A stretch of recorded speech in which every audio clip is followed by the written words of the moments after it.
La bataille de la présidentielle a bel et bien commencé et la gauche commence déjà à se tirer dans les pattes, la NUPES, le NFP, tout ça déjà oublié. Une autre Marine est possible, la patronne des Verts, Marine Tondelier, a annoncé sa candidature au JT de TF1. Oui, je vous le dis très clairement, je suis candidate à l'élection présidentielle. Et cette candidature, c'est un geste d'amour, un acte fort d'amour pour la France parce qu'on ne peut pas aimer son pays et le laisser s'abîmer ainsi. Vous savez, moi, ça fait des années maintenant que je sillonne à longueur de semaine ce territoire. Je vais même des fois dans des villages où on me remercie en me disant « mais aucune personnalité nationale n'avait jamais pris le temps de venir nous parler ». Et j'ai vu trop de Français marcher la tête baissée. J'ai entendu trop de Français m'expliquer à quel point ils se sentaient humilié, méprisé. Le mépris, ça revient tout le temps et ça, je ne le supporte plus. Alors, je veux aider ce pays à relever la tête. Je veux aider à réparer ce qui a été cassé, à réconcilier, à apaiser, à protéger. Et je le dis aussi parce que je suis une écologiste, mais aussi une maman. Je me battrai pour chacun d'entre vous. J'y mettrai toutes mes forces. Mais je le fais aussi pour nos enfants et pour vos petits-enfants. Présidentielle ou à une primaire de la gauche, c'est encore bien flou. Cette annonce fait grincer des dents jusque dans les rangs des Verts eux-mêmes, plutôt pro-union de base. Et tout cela sans parler de l'état du NFP. Frustration Magazine dépeint Marine Tondelier comme une candidate Macron compatible. Pour en parler, on reçoit Rob Grams, rédacteur en chef adjoint de Frustration Magazine, qui a livré son analyse sur l'énième coup de com' de l'écologiste. C'est l'entretien d'actu.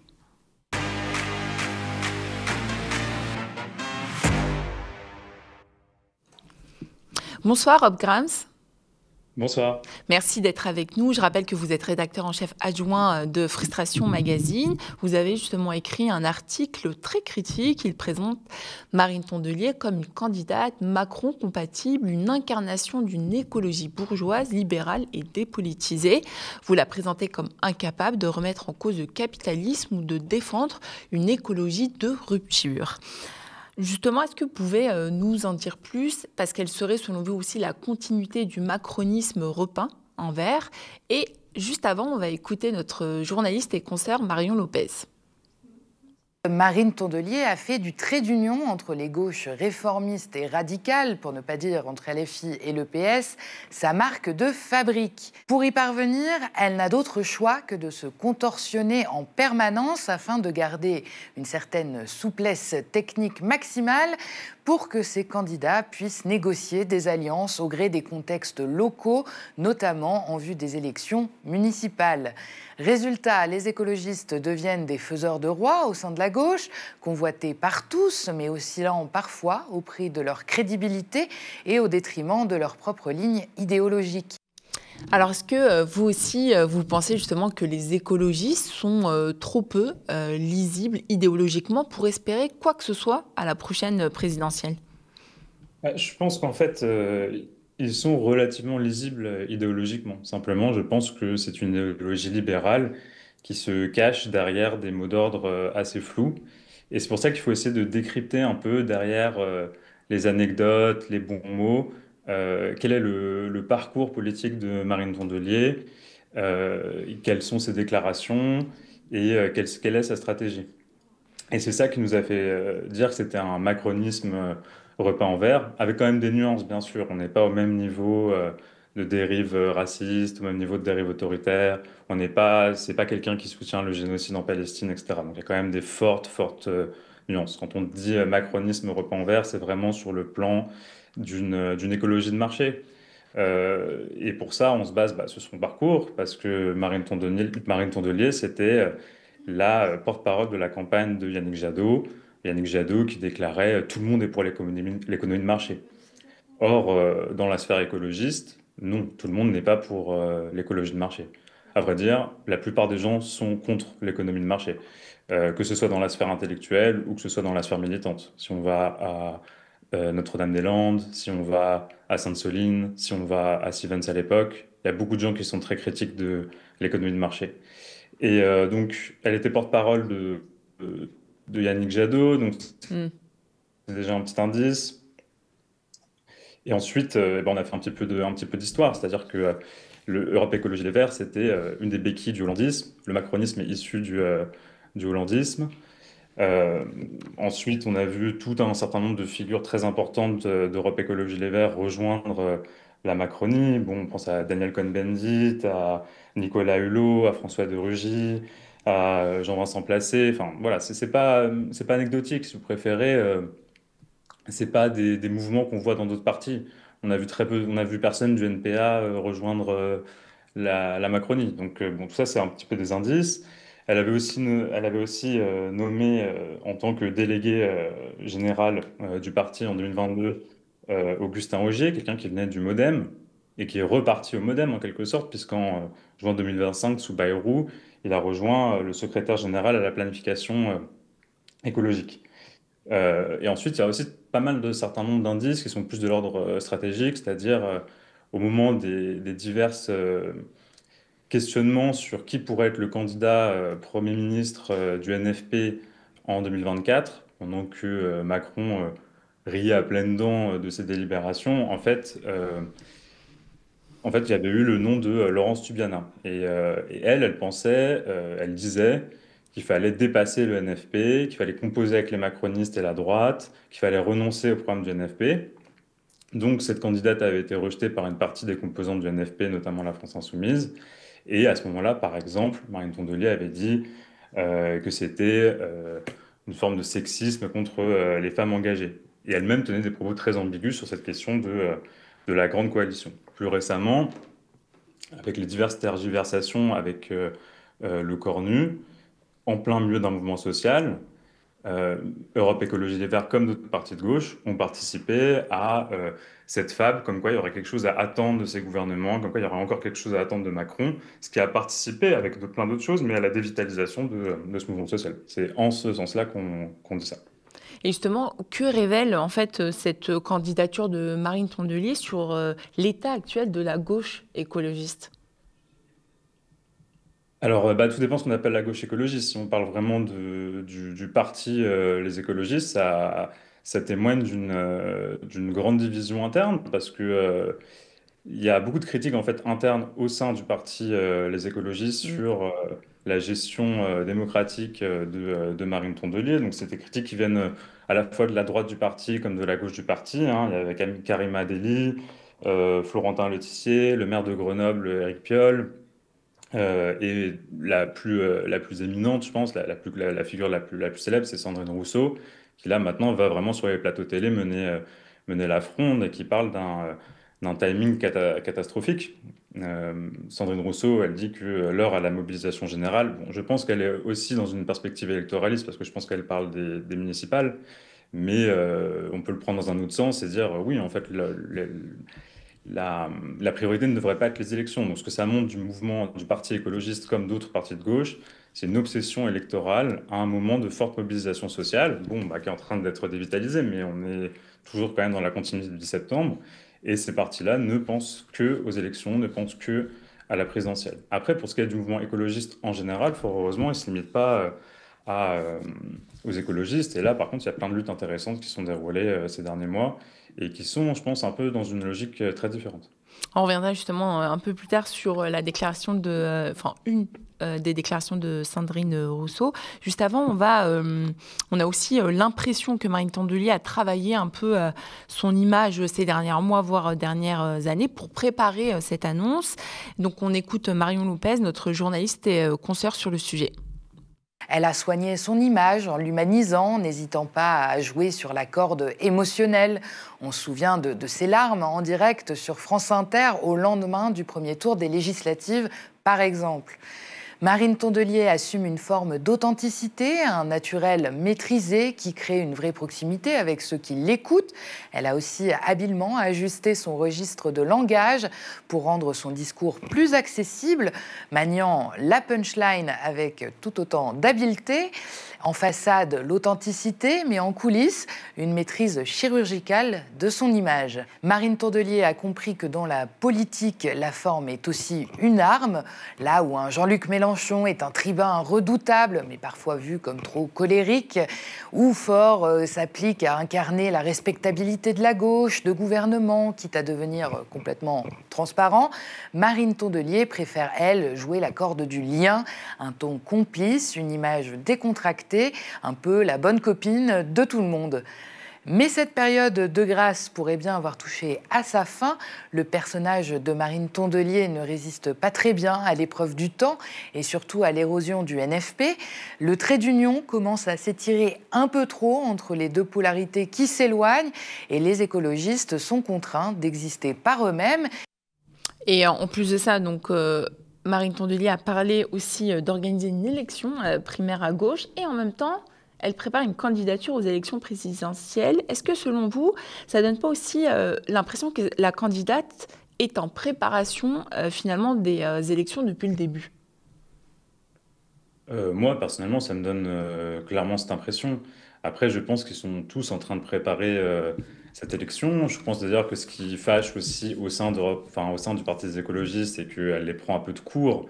Et ça, c'est ça aussi qui a l'air de créer de la dissension. Euh, En fait, c'est-à-dire qu'en fait, tous ces partis de gauche doivent jouer une sorte de double langage entre à la fois chercher l'union tout en sachant très bien qu'elle n'aura pas lieu. Et ça, c'est vrai que Marine Tondelier, c'est un petit peu une experte dans le sujet. C'est-à-dire que du coup, comme on l'a dit, elle était porte-parole de la campagne de Jadot, qui était quelqu'un qui était absolument pas dans une démarche de la gauche. Elle a consacré l'essentiel de sa campagne à la diriger contre la France insoumise. Et Il a justement, jamais et justement, excusez-moi, oui, vu que vous y faites référence, est-ce que selon vous, du coup, sa stratégie diffère de celle de Yannick Jadot en 2022?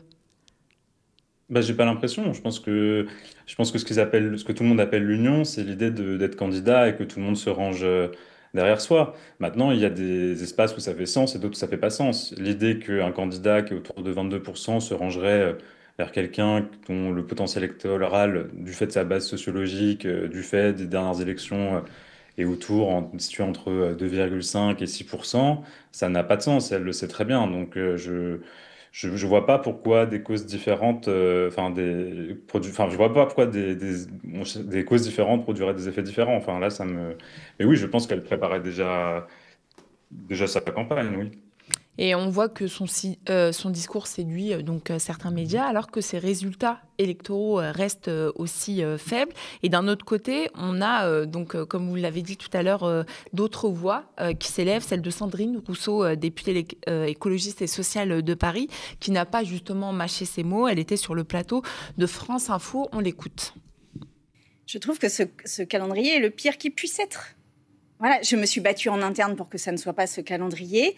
Je continuerai à me battre pour que, là, dans un moment où on est en train de voir le budget, et encore avec tous les aspects dont on vient de parler, dans un moment où on risque la censure, la dissolution, dans un moment où il y a aussi les municipales, où les sondages ne sont pas forcément excellents, ce moment-là est un moment, au contraire, de mobilisation générale et de ne pas être dans une bataille qui me semble être à contre-temps. C'est-à-dire qu'aujourd'hui, le temps, là, est à sauver le parlementarisme, la démocratie, et derrière les municipales, qui est un échelon extrêmement important pour bien des gens. Et qu'en fait, c'est ça. Et toutes nos forces, toute notre énergie, toute notre puissance militante, qui n'est pas énorme, mais qui devrait être tournée vers ça. Je suis absolument d'accord avec ça et je regrette absolument. Mais voilà, je n'ai pas, été informée du calendrier. Et on vote dans ces cas-là, parce que moi, je ne connais pas. La désignation du candidat, ça se fait quoi? Parce que je vois plein de trucs bizarres. Elle est candidate à la primaire de la gauche, elle n'est pas candidate à l'élection c'est tout le flou, présidentielle. c'est tout. Enfin, c'est une question tout le flou. Non, mais normalement, on a un processus interne dans lequel moi, je refuse d'aller parce que c'est un processus qui n'a aucun sens. Et après, il y a la supposément primaire de la gauche, mais dont on ne sait même pas si elle va exister.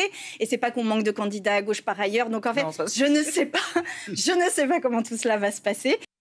Alors, quand on écoute tout ça, on se pose aussi la question, est-ce que sa candidature ne risque-t-elle pas de fracturer en fait davantage le camp écologiste et entre Marine Tondelier et l'aile gauche de son parti? Bah, il semble.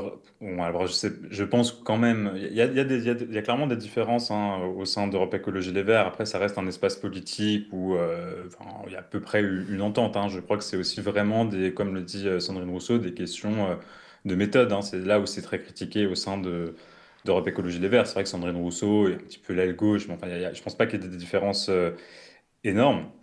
Mais bon, voilà, et comme à chaque fois, en fait, à Europe Écologie Les Verts, ou les écologistes, il y a plusieurs grandes figures, et à chaque fois, ça finit dans des espèces d'affrontements. C'est pas très nouveau, hein. On a vu ça déjà à l'époque de Nicolas Hulot, etc.